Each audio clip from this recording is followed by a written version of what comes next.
and welcome to the program. Charles Moscowitz here, live 12 noon Eastern Standard Time at YouTube and subscribing networks and platforms. Michael D. Shaw is with us. We usually do the show at 2, but we're doing it at noon today. And Michael, you're a chemist. You're a columnist who often focuses on science. I want to talk about the present questions around the vaccine, Oh, yes. but and wait, I'm getting a little headphone problem here. But before we do that, this is a news-driven program, so we need to talk about a little bit, at least, about the news and what's going on with the big steal. Um, the Yesterday, late in the afternoon, the U.S. Supreme Court denied the case in Pennsylvania, which would have disqualified upwards of 2 million votes, mainly because those votes were mailed in after Election Day, Right. after the deadline, even though people had months to do it. So it's not like it would have been an inconvenience. And that there were laws in place in most states, I think all states, to prevent that from happening because it's obviously a situation that could be rife with fraud. That's why states have those laws. And that in the case of Pennsylvania, the uh, the governor tried to override those laws, which were passed by the state legislature, and brought that to the state Supreme Court, which also overrode those laws. And yet the Constitution says in black and white that the legislature shall make laws with regard to the monitoring and the regulation of election day. So, I mean, when I saw that, I mean, to me, this seems like a cut and dried constitutional question. And I have to tell you, when I saw that decision come in late last night, well, not late, but like 6:30, 7 o'clock, Right. and it was not even signed by any of the justices. It was like one sentence saying, request denied, like boom, stamped, like denied. I don't know. My heart sank when I saw that. It's like I thought that maybe the Supreme Court might be the last venue which is not corrupted in this country.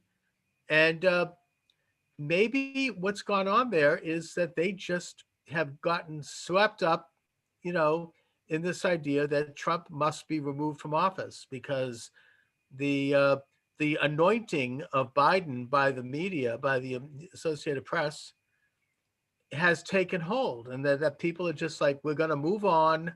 We're going to get on the business. We don't want Trump because we dislike him, and therefore we're going to do whatever we need to do, and we're going to circle the wagons and shut him out. And that maybe this is a psychological issue, but it's very troubling to me, and I felt really like sick over it when I saw that come in. However, as the Talmud says, when a window closes, sometimes a door opens, and it's not over yet because the state of Texas, the attorney general in Texas, has sued the so-called battleground states, Wisconsin, Georgia, Michigan, and Pennsylvania, because they had tampered with election laws that affect the whole country and thus affect his That's right. state. And two other states have joined it. I think it's actually at this point 5 states have joined. Oh, wow. Okay. Yeah, I think from last count, it's Arkansas, Mississippi, Alabama, South Dakota, Kentucky, and I think South Carolina. Well, okay, there's a couple of things going on here. Certainly, there are massive numbers of people who sold out almost instantly. Right. And being a world-class cynic, that didn't surprise me too much. The other thing going on here is that nobody wants to be the guy who changes the election, which is why I always thought the best thing to do would be to throw it to the House so no one would be the guy, and there'd be plenty of guys involved in and maybe a couple of girls, as in like Amy Coney Barrett. Yeah, yeah. All right. Yeah. Well, that was that was implied. Yes. But I wasn't as upset because when you reach certain depths of corruption, what's going to surprise you? And I think Yeah. related to that is the picks that Biden has made for the cabinet prove to me that he's not doing it. For example, you pick a guy like Becerra for Health and Human Services. Never mind that he's got no background in either health or human services. He's rabid pro-abortionist, and actually did not support a California law that would have banned sex-selective abortions. Mm-hmm. He's had a pristine left-wing record, and he was even attacked by other district attorneys within the state of California that he wouldn't go after massive fraud in unemployment benefits that occurred with the first wave of the COVID money coming in. Mm-hmm. So I think someone around Biden put this up as this dream leftist candidate that they really want in, because they also took this, what's her name, Neera Tanden, I believe, from the Center of American Progress, that has no chance whatsoever for the position that she was put a budget director, I think. Hopefully to draw all the flies, so to speak, as well as this general who no one in Congress is going to waive the, 8-year, 6-year eligibility to be defense secretary. Mm-hmm. So it's clear he's putting up these obvious sacrificial lambs in the hopes of getting people like Becerra. But any politician worth his salt would not have put up candidates like this. Well, I think you're onto something, Mike, when you say that who knows who's doing anything in that group. I don't even want to talk about that in a way. I'm not prepared to discuss whatever those people are doing, because I'm not ready yet to recognize that they are doing anything other than playing president. Uh, the other factor that goes into a possible success for Trump at this stage, and I still have hope for the Supreme Court with this case in Texas. This is actually pretty big, and it is on pretty solid constitutional grounds for these states to do it, because it would, in a sense, invalidate their voters' positions by having these other states. I mean, what they've been hanging their hat on the other side is, and I think Pennsylvania implied as much. Well, yeah, it's been screwed up, but you want to really deny 2 million, 3 million people their right to vote, which is the classic liberal argument. Yeah, we realize everything is a sewer, but what about poor little Johnny here who's starving to death? Well, first of all, the question is whether or not these are real people, whether they are legitimate votes. I mean, obviously, and the same thing, and this is even more stark in Georgia. It's really a rotten situation down there. I've been looking at the evidence that's included in Sidney Powell's lawsuit, which also was thrown out, unfortunately, but she's she's trying to make her way to the Supreme Court with that huge amount of evidence. But I think that we talked about this last time. I think that the factor, besides the possible integrity of the Supreme Court, which is questionable at this point, and I'm concerned about it, is the fact that regular people in Pennsylvania and Michigan and Wisconsin and Georgia who know that their election's been stolen, and they're calling and they're demanding that their local state reps and senators do something, that they investigate. And these local state senate, and don't forget, these states are controlled by Republicans, the state houses. And these local state reps and senators, they're no better than the Republican Party, which isn't worth a bucket of crap. They're not doing diddly squat. But they'd rather not. They'd rather just keep their head in the sand.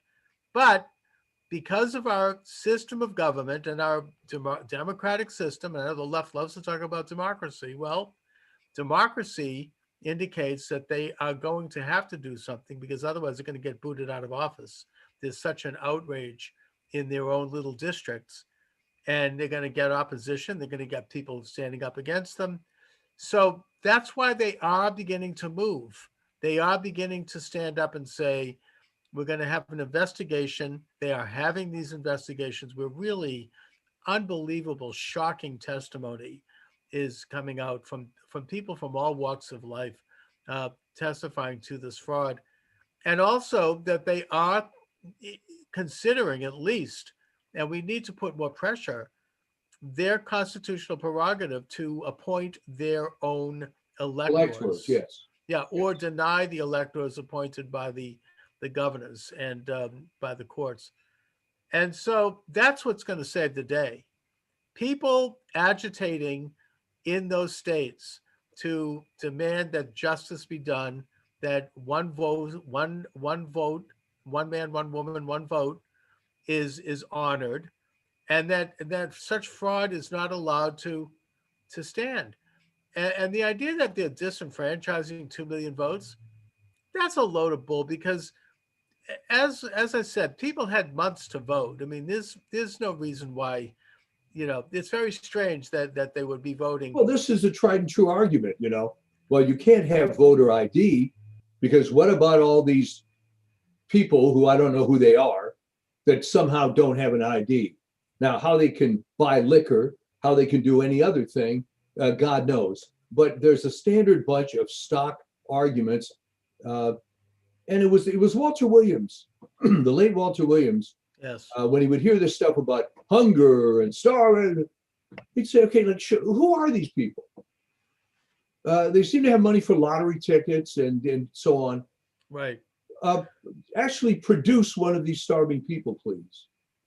Well, I mean, the whole thing is tinged with racism on the left. Yes. In that they're claiming somehow that a Black person can't get an ID. Are they implying that maybe they're too stupid to get an ID? That they're not capable of it. I mean, this is just sheer, unadulterated, old-fashioned racism. But there's no pushback, really. Of the Rudyard Kipling kind, like white man's burden. Better man than I, Gunga Din. I mean, this is, these people are savages, basically, is what the left says. The noble said. Yeah, that's right. Therefore, we can't ask them to come up with IDs.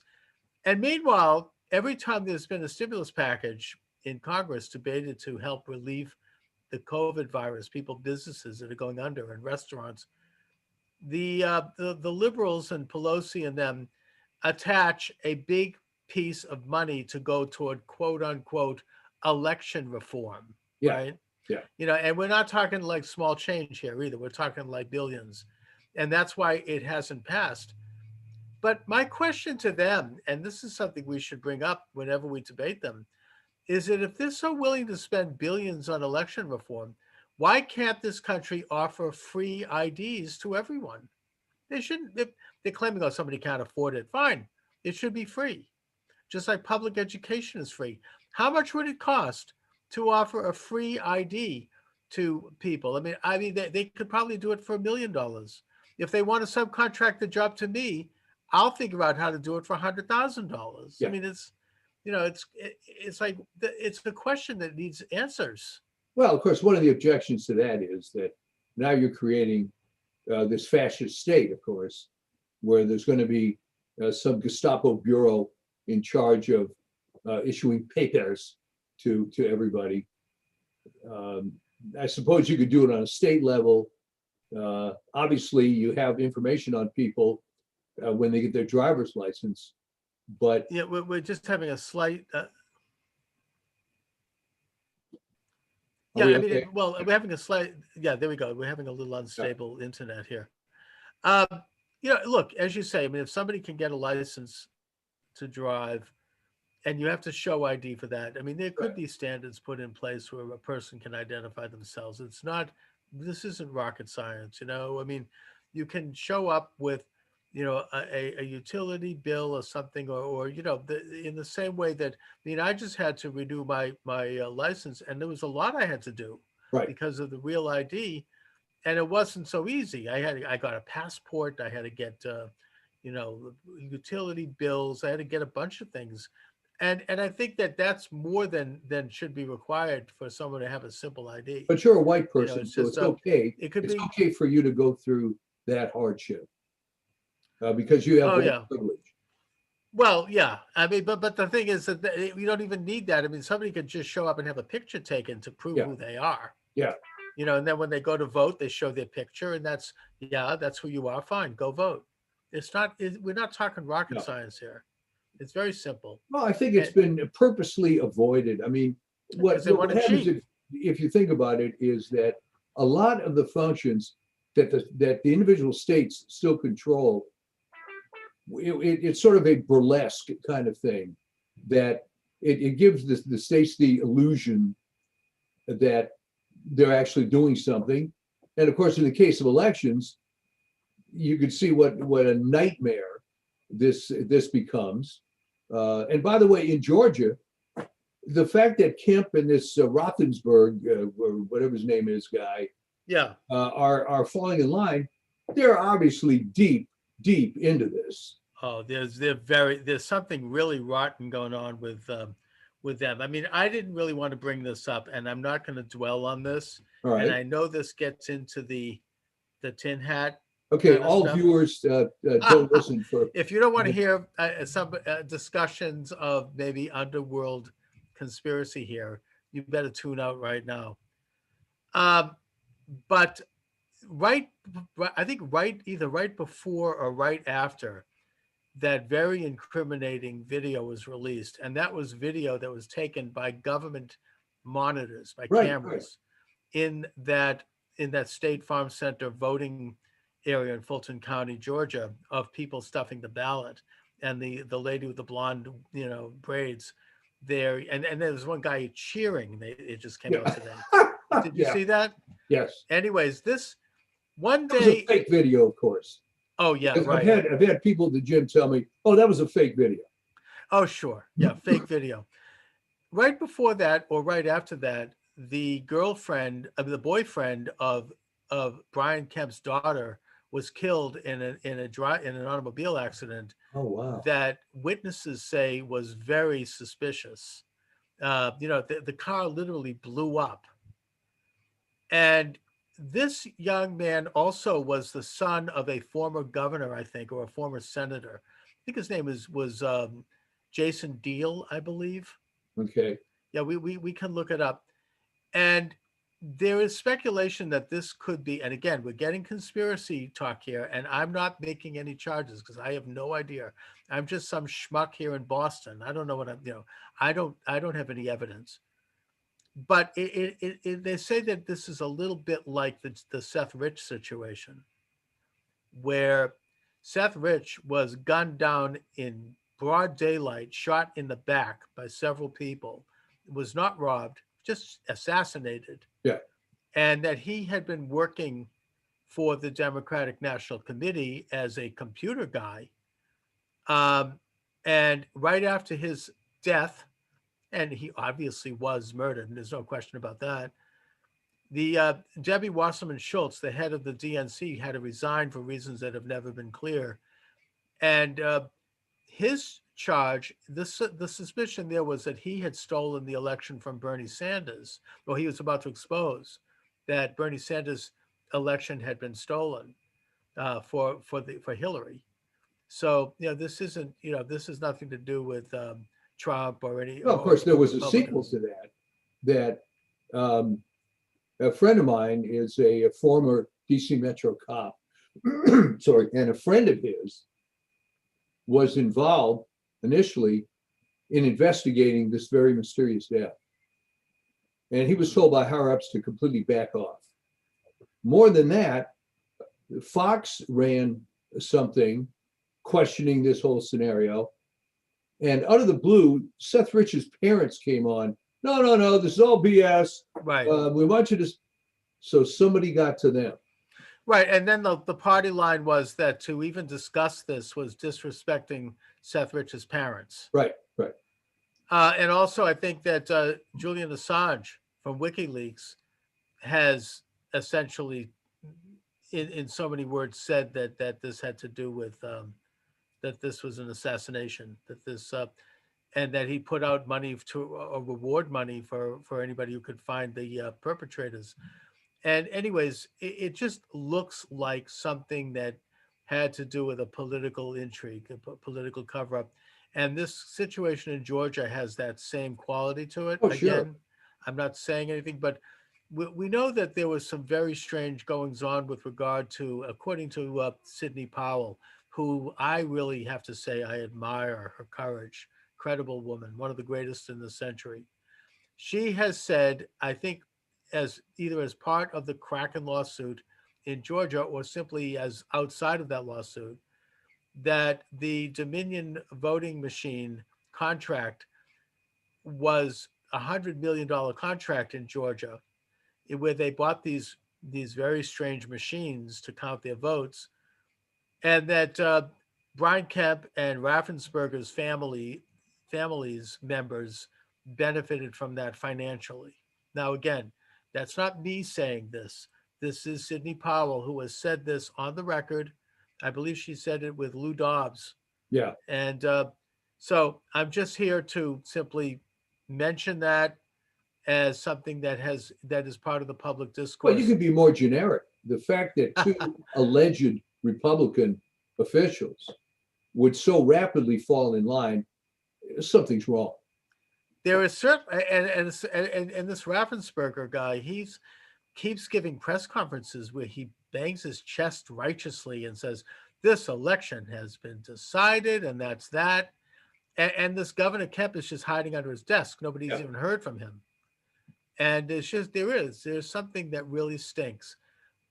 President Trump called Kemp before his rally in Valdosta simply to ask him if he could move forward on counting the signature ballots, which is part of state law, and which is something that apparently is one of these laws that was changed overnight just a week or two before the election, where they did not have to verify ballots. And the minute that Trump got off the phone with Kemp, Kemp called the Washington Post and made accusations against Trump. Oh, he's pressuring me. He's trying to get me to, to overthrow the election, this kind of stuff. Well, it is disappointing, but most of the Republican Party isn't worth a damn. I mean, everybody knows that because what they saw their role as was the loyal opposition losers in perpetuity. And God forbid that Trump comes from the outside and changes the scenario here a little bit. And there's just too many entrenched interests. I really have to say this because when I was working on this Chinese drywall stuff up through 2012, it was, you want to talk about depressing. What was depressing was meeting these elected officials and seeing how uniformly incompetent and stupid most of them were. It was mind-boggling. Anything that went on in the office was done by the chief legislative officer. And in most cases, not all, but in most cases, the elected official was merely some sort of figurehead. Didn't know any of the issues, knew what to say at what time, what appointments to show up at. And one of the guys that I did work with on this, who was pretty sincere, Scott Riggle of Virginia, after a couple of terms, he just threw in the towel. He just didn't want to be part of this anymore. I have had a similar experience when I ran for Congress in Massachusetts, and I got to rub shoulders with a lot of the elected Republicans in the state, and some Democrats, and just got to see people up close and listen to them and go to some banquets and go to some events and meet them. I met Mitt Romney a few times. I got to know a lot of these people. And what I took away from it, and I'm guilty a little bit of it myself, I'm not going to deny, but the whole issue of being elected to these offices is such an incredible ego trip. Oh, yeah. I mean, it goes to anyone's narcissistic orientation, and everyone has a little touch of that. When you start seeing your name put up on the reporters are calling you and asking your opinions on important issues, and you see your name in a headline, Moscowitz, blah, blah, blah, whatever, and pictures of yourself, it goes to your head. I'm telling you. I mean, it went to my head to a certain extent. And I saw people, including some pretty big name people, I don't even think I should mention their names, in Massachusetts, who just were on this ego trip. I mean, they just loved the adulation and the experience and the attention. I mean, it appeals to that side of our nature, and I think when you are in that position, you are compromised because you're going to do whatever you need to do to keep that going. And the implication being that if you run afoul of that and you do something that might hurt that, you'll lose it all. They'll pull the plug. They can pull the plug on you within a second. I mean, you'll be gone. You'll fall into the memory hole. And right. I mean, and so people play that game, and they go to these events, they get to make speeches, and there's pictures and flattering interviews with their family and their wife and their husband or whatever. And, you get into the system where you are you wake up every day and you think you're Moses descending from Sinai. I mean, I have this great, glorious experience. Oh, I'm going to be interviewed by the Boston Globe tomorrow at 2:00. I've got a reporter calling me. Look, I get it. I mean, it took me a long time to recover. But even Moses was denied entry into the promised land. And even Moses was an example of somebody, a politician who actually was humble. Yeah. He didn't even want to do it. He's like, please, don't make me do this. It's like you look at his whole career, he's complaining about, I'm not fit for this. It's not for me. I'd rather go back and be a shepherd. Right? I mean, or the great Roman example of Cincinnatus, right? He was called to be by his country to serve. He went in, he served for 1.5 years, and then he went back to his farm. It was for him, it was just a public duty. Well, yeah. I mean, speaking of the Romans, though, you get a guy like Julius Caesar, who started off really as a man of the people, at least at the very beginning. And his unique thing was he was this rich guy, but somehow the common folk identified with him. But then it kind of went to his head after a while. So there's got to be, if you're in this position, you have to have a guy around you that slaps reality back into you once in a while. Well, they surround themselves with a lot of sycophants. That's and people who massage their egos, and they become like they think they're little messiahs. Yeah. And I'm even talking local level, the local dog catcher. Yeah. Everybody, they get, these are positions where you get an exalted sense of yourself. And I think has a lot of what's going on here, the dynamic of it. And in a sense, Donald Trump is not that. You know, I mean, he enjoys to, I mean, if anything, he had that already when he got involved in politics. He had been famous for 30 years. Had already been wealthy. He already has this tremendous family. He's very glamorous, figure.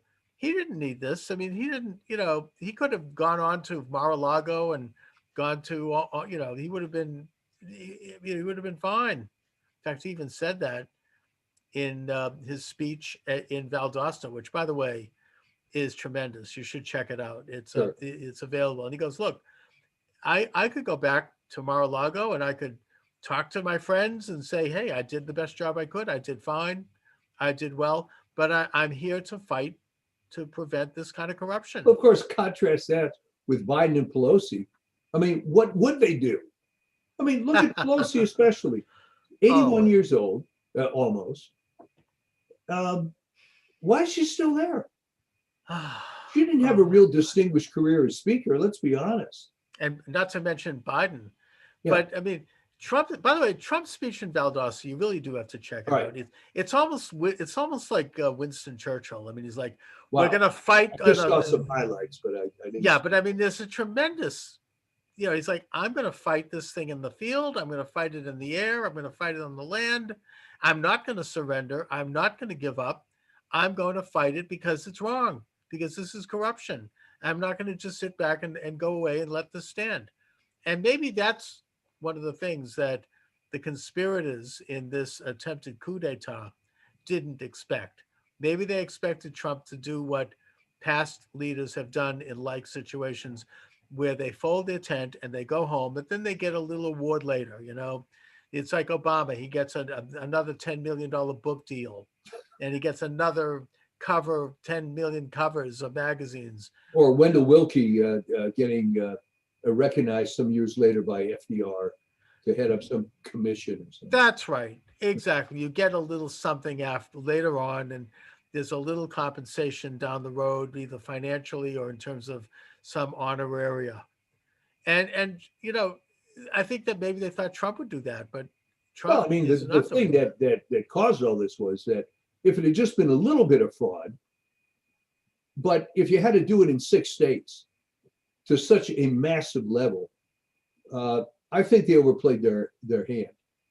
I hope you're right, because I think they have too, but I think they have just they might get away with it. They might get away with it. It's so open and so nakedly blatant. I mean, it's there are certain things that I mean, to me, are the biggest questions, which is, why is it that all of these states simultaneously stop counting at the same time? Massachusetts didn't stop counting, right? Yeah. This isn't a red-blue thing. I mean, this isn't I guess what I'm saying here is that it was, I believe, a miscalculation, even if Biden does become the president. And I'll tell you why. All right. They had to pull out all the stops. No one can deny the stuff that has gone on, albeit they may have gotten away with it. But the point is, now that's been exposed to the world. And it answers a lot of questions about why there are certain blue areas that have been, quote, blue areas for 70, 80 years. It explains why California, up until 2011, had a Republican governor. Yes, you can argue how much of a Republican Schwarzenegger was. The point is that it goes to the ridiculous. I mean, the Becerra was elected attorney general with 61% of the vote. Come on. Whatever happened to Orange County? I mean, I thought that California. I mean, it's the state of Reagan. It's the state of Nixon. All right, B1 Dornan. Yeah, B1 Bob. B1 Bob. I remember him. What happened was Orange County was always conservative.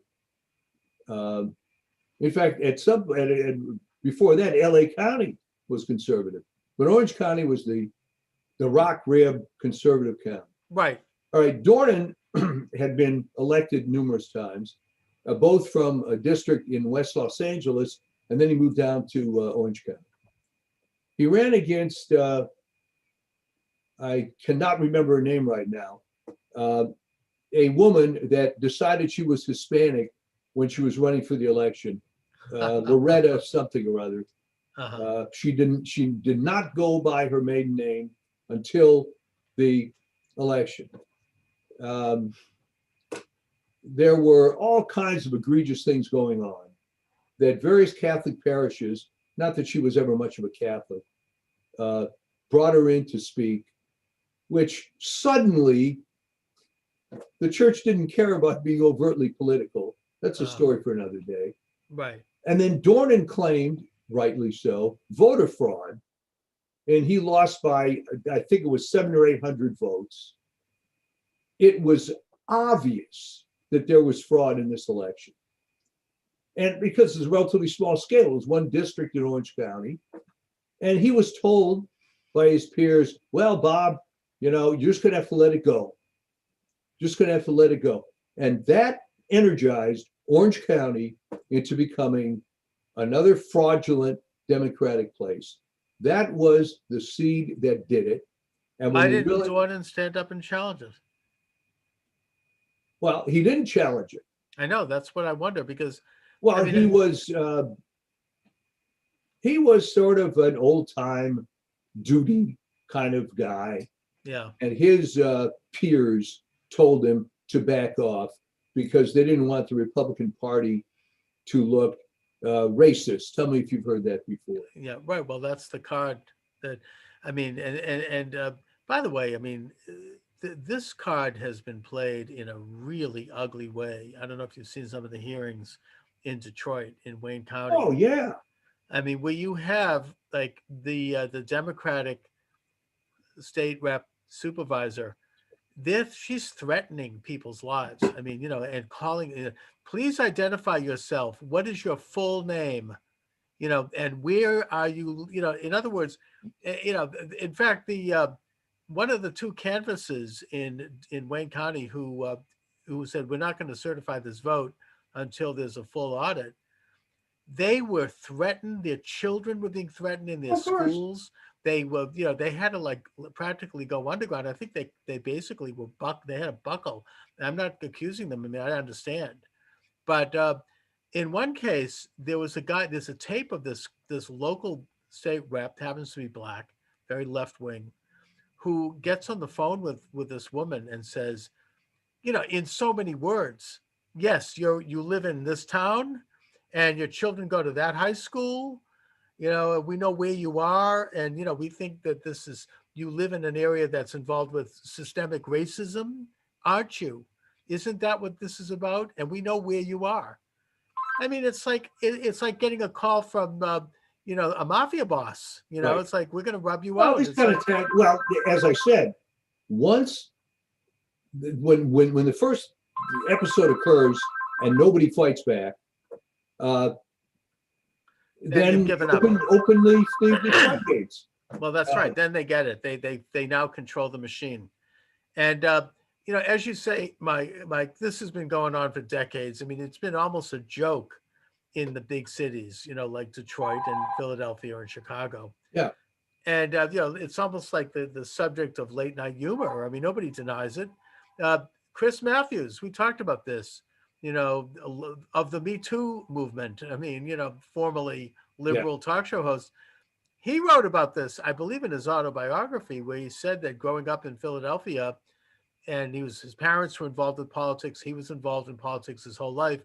He remembers going to the polls, and after they were closed, you would have people there filling out the ballots of people who hadn't shown up to vote, including dead people. Oh yeah. I mean, it's sort of like a given. I mean, it's a big question in terms of how to solve that problem. Well, I think, as I said earlier, I think Democrats did not do themselves a favor here because they pulled out all the stops. So no one, even if you're the most ardent Democrat, can deny that some of this has gone on. Okay. Yeah, so more than some. Was it worth exposing your whole playbook just so you could get this Yutz in office? I don't know. I think they gambled that it was worth it because they hate, besides the fact that they hate Donald Trump so much that they don't care. They just want to stop him. They don't want him to be. Well, it was but an act of desperation. So well, yeah, and also that Trump does pose as a mortal threat to their agenda. He does, and they had to stop it, and they had to gamble and throw the dice and figure, even if we are exposed, if we stop him, then we'll worry about that later. It's like it's like a complete. It's driven by sheer rage. Desperate act, and it is the criminal mentality. And what happens with the criminal mentality is, obviously, if criminals actually thought about the consequences of what they're doing or the fact that they might get caught, in many cases, they wouldn't do it because some of these crimes, not all, but some of these crimes are solved so easily, it's almost a joke. But the criminal mentality requires that you don't think in the future. I mean, the greatest example, which this happened years ago, a friend of mine back in the old days had a travel agency. All right. And back then, if you remember, the most important thing you could have was a validator from an airline, which was this seal that you punched down on the ticket to validate that ticket stock. Okay. Because that meant that it wasn't just blank ticket stock anymore. It was a real legit ticket that had to be honored by the airline. So he tells me he hired this guy who worked for him for a couple of months, and the guy ended up stealing blank ticket stock and a validator. Mm-hmm. All right. I mean, so he immediately reports this to the airlines. He knows exactly who the guy was. So what was the point of the crime? Well, he just needed some money right now that he could sell to these illicit ticket blanks. He didn't think, 24 hours in the future? And that's what motivates these people, or that is the emotion that they don't have. So it's hatred, but it's also this criminal mentality. I'm sure that this left-wing guy who was threatening one of the canvassers, he didn't stop to think about how bad that was, how that could be. Well, I don't think he realized that that phone call was recorded. Of course. I mean, I think that the canvassers in Fulton County, Georgia, was too stupid to notice that the government had filming. They were monitoring that fraud. They didn't notice this. I mean, so these are. I mean, it's like any crime. You know, if you watch like an episode of Columbo, that show was very good at this. There would be always a little. You know, they would have a brilliant crime. I mean, a perfect murder where they had figured every little thing out and they had planted everything just so, but there'd always be this little tiny thing, right? One more thing. Hello, you know, they left a paper clip, you know, or something at the door, or there was like a little, you know, like piece of something, the cigar was not put right, you know, he would find that little mistake and blow the whole case open. But those mistakes occur. I mean, in true crime, this kind of stuff happens. It's just a cliche watching these shows, how a couple is on a lonely highway and they get stopped by someone who only kills the husband. Right. Well, yeah. I mean, but look, I will tell you that I don't think you're quite right about this being just sheerly driven by hatred and, you know, that they're just throwing everything. I think that this was a well thought out thing. I think that they've been plotting it for years.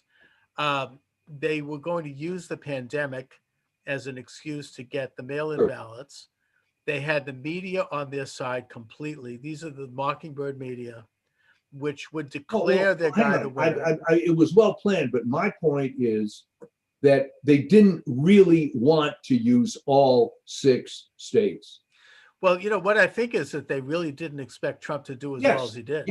Yes. They thought that, you know, usually they'll steal an election that's close. If an election looks like it's going to be a big victory for either side, then they don't bother. Right. And that, I think that's what happened, by the way, with the in 2012 with Mitt Romney. Yeah. You know, I think that was stolen in certain counties. I'm not saying it was completely stolen, although now in retrospect, I do wonder.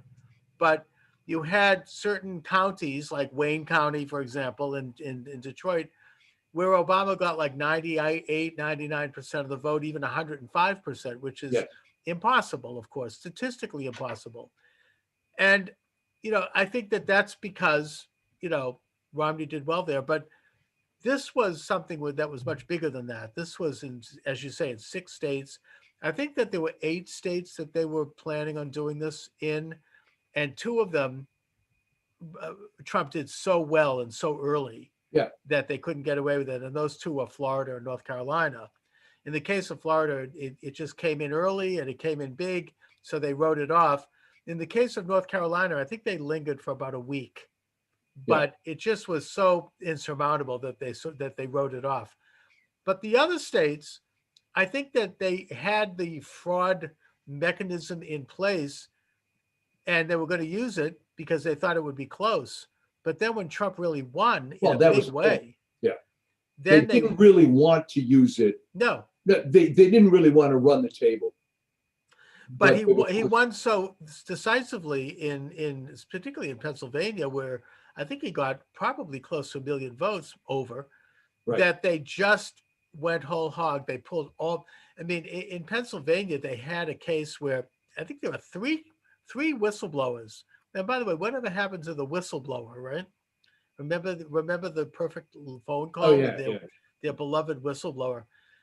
These three guys drove ballots from Nassau County in New York, Bethpage, the town of Bethpage, Right. to Lancaster, Pennsylvania, several days before the election. And in all cases, they took a look at the ballots. Maybe they should have, maybe they shouldn't have, but they did.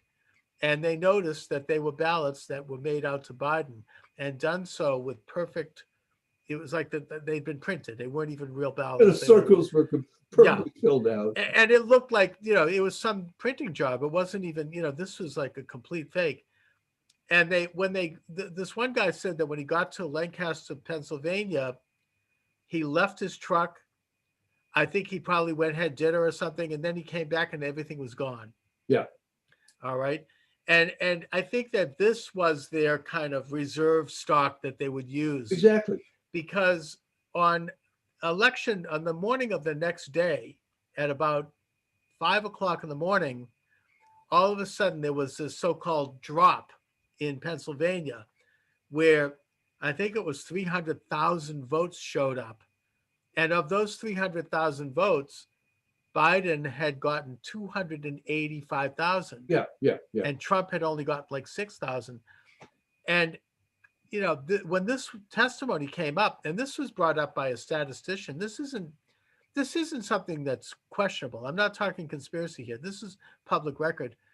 The whole audience at that hearing in Gettysburg, they gasped. They're like, what? And people started to laugh. It's like, this is ridiculous. It's statistically impossible that would happen. And that, in every other metric, Trump was either ahead a little or he was behind a little. But nobody was ahead by 98%. No. And that's not possible. Well, I think there's a permanent stain on this election. The fact that the media is going so hard to ignore it, except they never ignore when Trump's court cases are lost. They lie about that, by the way, because most of those cases that they keep mentioning, they keep mentioning the same figure, 50-something cases. They were not brought by Trump. Right. They were brought by citizens in places like Arizona and Nevada who had been disenfranchised, who had been suppressed. I know they love that word, voter suppression. These were citizens, and they were thrown out. Shouldn't have been thrown out, but they were by corrupt local judges. Either way, they were not brought by Trump. The Trump team has brought, I think, a total of 4 cases, and I think they're going to be lodging 1 or 2 more. So it's not that they're all being thrown out, and it doesn't matter even if they were being thrown out. The fact is they only need 1 case to make it, to get to where it needs to be. It's also the way this stuff is covered. In the Washington Post today, they talk about the loss in Pennsylvania as Trump trying to subvert the election. Oh, it's so, I'm going to get, my stomach is going to start to turn. But I have to, what is their dog in the fight? Okay. Who is this mythical Washington Post subscriber who checks off all the boxes for what nonsense and how biased? Okay, well, you want to know what they did? There was a picture on the front page of today's Washington Post of an old Black woman in the UK getting her COVID shot. However, she was not the first. The first was on page A12, and that was legitimately the first one, was a older white woman. Why were those pictures presented in the manner that they were? It's sheer propaganda. I mean, not to bring up another subject, and we don't need to get into this, but it reminds me back in the day, maybe 10 years ago, 15 years ago, how the Boston Globe, and I don't want to talk about this, but how they legitimized gay marriage a year before the state declared it as Yeah. such. Day after day, week after week, we would see these nice pictures of a gay couple looking very conservative with nice little sweaters on, and Yeah. they might have a little child there. They'd have a nice living room with nice couches, and they show them out having a picnic, or they would prominently show these pictures, and it was Right. several times a week. It was like a classic propaganda campaign. Everything is fine. This is perfectly normal. Now, we don't need to talk about the issue, that issue. That's separate. But the point I'm making here is that this was a contrived piece of conditioning, really, to get people used to something Of that course. this is great, this is good. Well, this nothing also going on. happened, you're too young to remember, perhaps, but this happened with abortion in the late 60s. Hmm.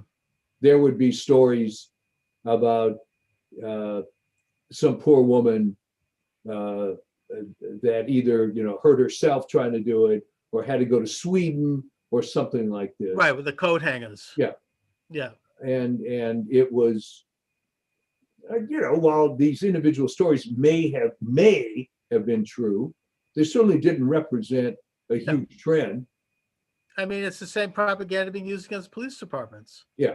They're all, they're attacking people because they don't like black people, and if somebody's black, they're therefore attacking them. Right.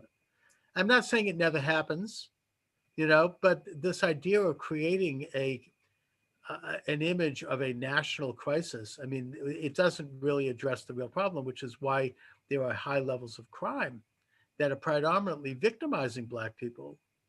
And Well, what are this is police classic supposed to do? virtue signaling, even before that word was used. In other words, you could be some useless individual that picks up the Washington Post, but now you can feel good about yourself because here's some virtue signaling article.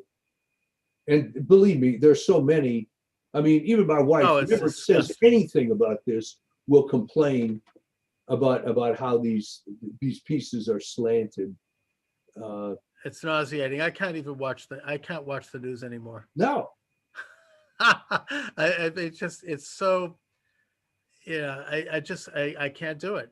It's sickening. And yet, this is what's going on. So anyway, Mike, what do you think is going to happen now? With what? The election. Oh, what else? Well, I don't know. Is there anything else to think about? No. What do you think is, Well, the sort of last hope, I think, is this multi-state action. The fact that you correct me that there are, 5 or 6 states? I think it's 5 or 6 states now involved in this thing. It can't be just laughed off. And apparently it is going to be heard. The Supreme Court has it on the docket for Thursday, which is tomorrow. Okay. So this is going to happen tomorrow, one way or the other. Okay, well, it will be an interesting type of case because the only substantive way you could rule against it is this thing which they did in Pennsylvania. Well, you're right, it was terrible, but we can't invalidate or disenfranchise blah, blah, blah, blah, blah number of people. And it's going to be harder to do that because now, as you say, you're disenfranchising those people in those 5 or 6 states. You're disenfranchising every other state. And here's the other point that has to be realized. There are multiple remedies for this. One is that the legislature in those states picks its own electors, or the Supreme Court could just say, fine, it's going to go to the House. That's right. There'll be a House vote. The whole thing might come down to one person who could save this country, Amy Coney Barrett. That would be amazing, actually. Oh my God. Well, I mean, it's like we don't know though because she's an enigma. She's a wild card. We don't know what. Well, it made me think immediately when you mentioned her name of that famous scene in Lord of the Rings, where this agent of Sauron, no man can kill me, and of course she takes off her helmet. I am no man, And oh my, that would be amazing. And so, as we said at the outset, nobody wants to be the guy That's right. that turns this around, but she's not a guy. She's not a guy. And My God. I mean, we can only dream. I mean, she's not, we don't know what she'll do because she, as I said, she's, she's not known. She's not a known entity right now. Well, She's just, how though can the Supreme Court? What would be a quote good faith a ruling against us? Well, they'll you're right. find a We're way. sorry.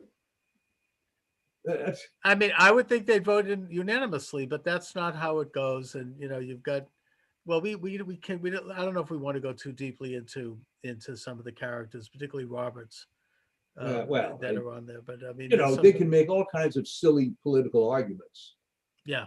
but it's if that becomes the ruling, it's going to have to be along the lines of sorry, you have standing to sue, but the other states aren't interested.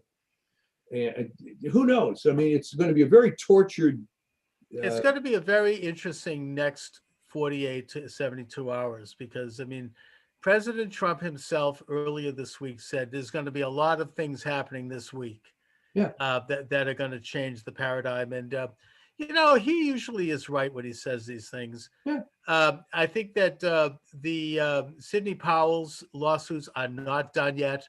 Yes, they've been thrown out by corrupt local judges, but she says she's expediting it fast track to the Supreme Court. Whether they get there, she feels that they will this week. I heard her interview yesterday, and that those things are stock full of evidence. You have in Michigan, in Antrim County, a local judge has given permission to the Trump team to investigate, I think it's something like 50 Dominion machines.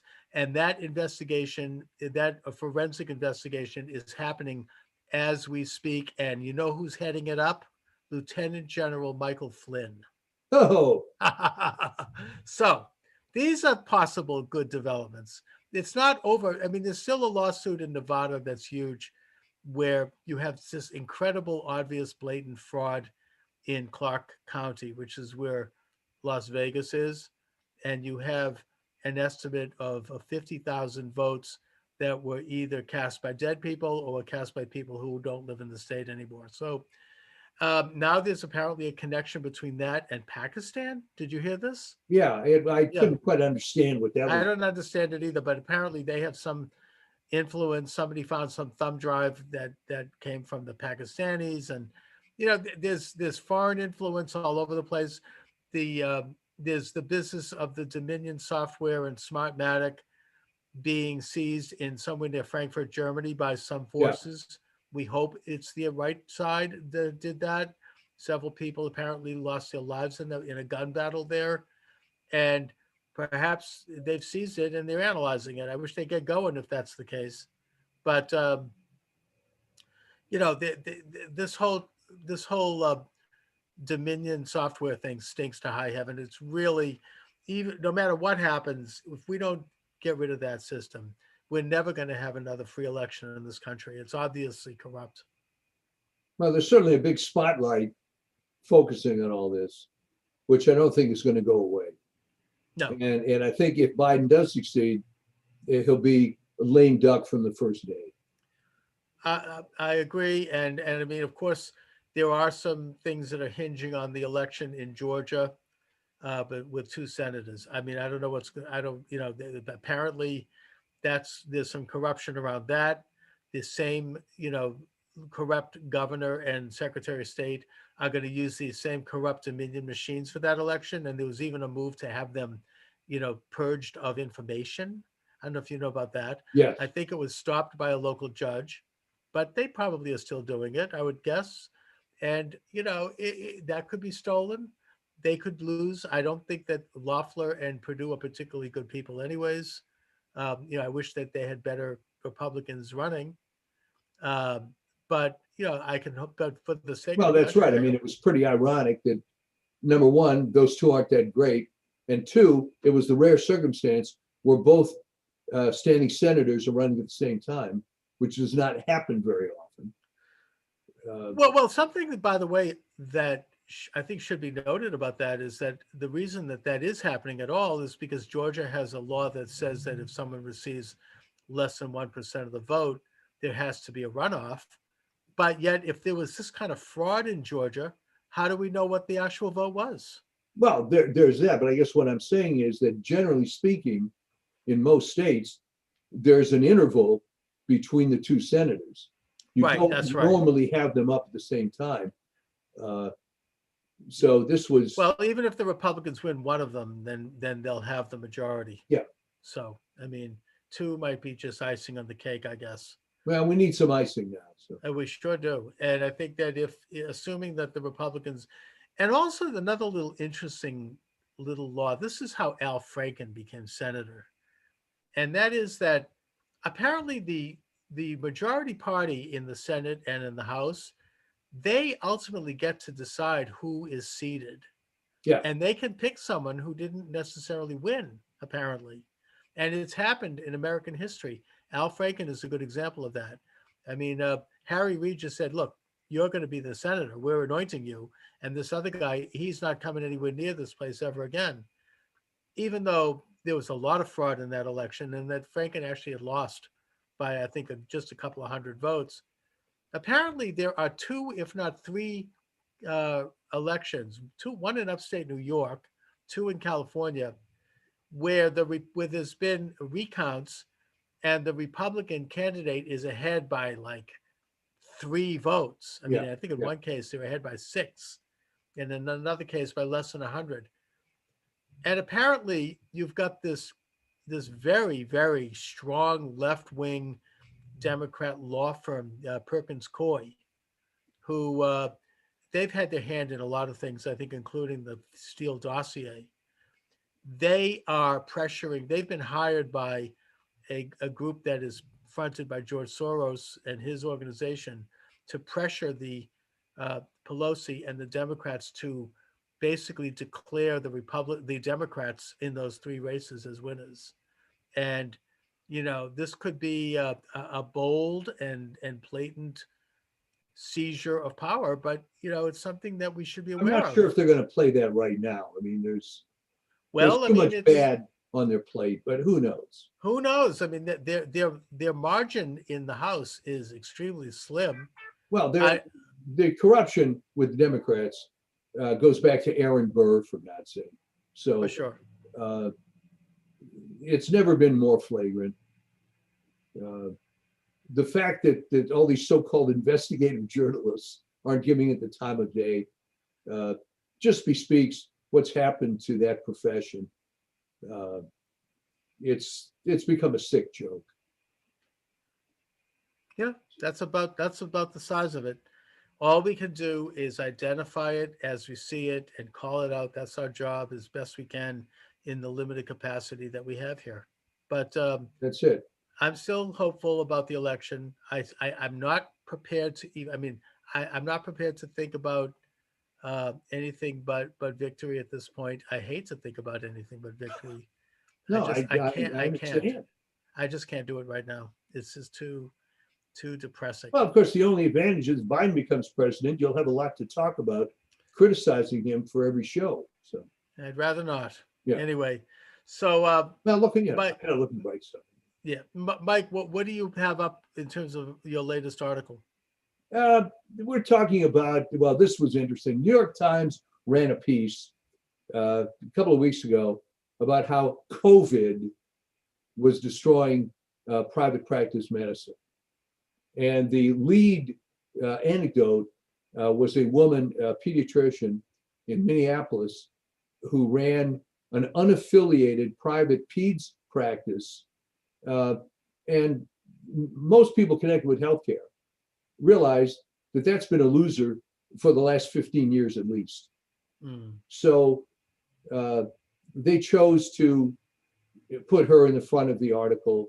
Of course, she's a Black physician. And but for COVID, she would be doing great, which is complete nonsense. And then I go into how a private practice essentially has been doomed since Medicare. That's why everything now is a group or affiliated with a hospital. Mm-hmm.